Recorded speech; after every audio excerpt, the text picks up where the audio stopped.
Thank you so much. Good evening and Asr Bekhair. My name is Parivash, and in Iran, any name that ends with Vash means like. So I have a brother called Siyavash, means like black. I have a friend called Mahvash, means like moon, and my name means like angel. Of course, few members of my family can dispute that, but I'm not going there. I belong to a largest minority religion in Iran called Baha'i Faith, and it has been persecuted since its inception in Iran. And of course, when somebody is a Baha'i in Iran, we become a different species of human being. We become untouchable, unclean, subhuman, and infidel. So that really, people looking at me that way, I never felt at home in Iran. In my country, I never felt that I am at home. And most of my life, it seems I was searching for a place that I can call home. So many times we moved by choice, many times we moved by force. And in 1979, actually, when revolution happened, my house was burned down because I was not Muslim. And 500 Baha'i homes were actually burned down.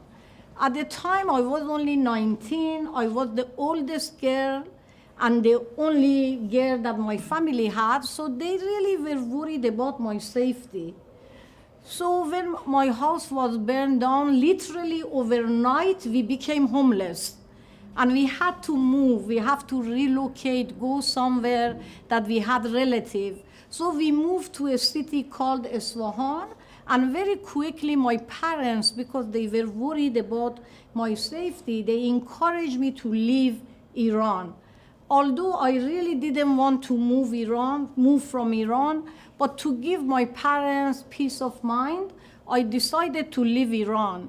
So I left Iran with two of my cousins who were dismissed from university because of their religion too.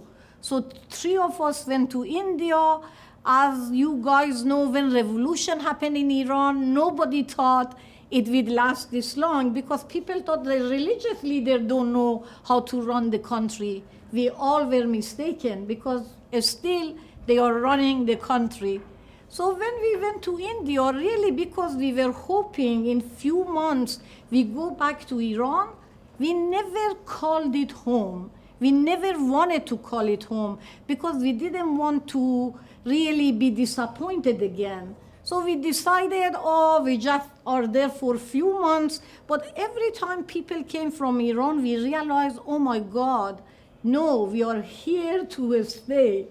And within few years, actually, our passport expired. Meanwhile, we all got married. I had my daughter. And we wanted to renew our passport because we wanted to travel. So to our surprise, when we went to the embassy of Iran, they said, we don't renew your passport.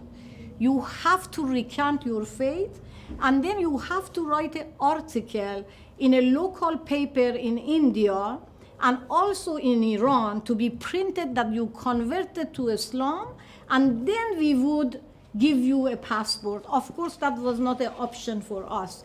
So we became refugee under United Nations.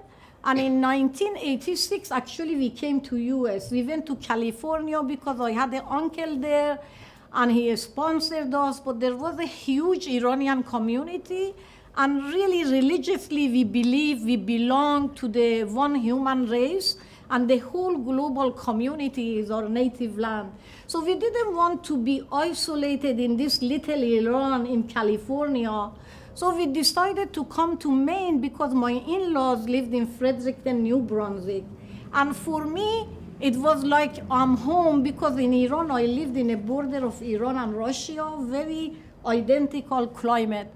And I tell you, for the first time at age 27, I felt I'm human when I came to America. So really, my birthday is a day that I got to America. So that makes me 30, which I like it better than 57. So really it was, I'm telling you, I don't think any one of you realize what a freeing experience it was.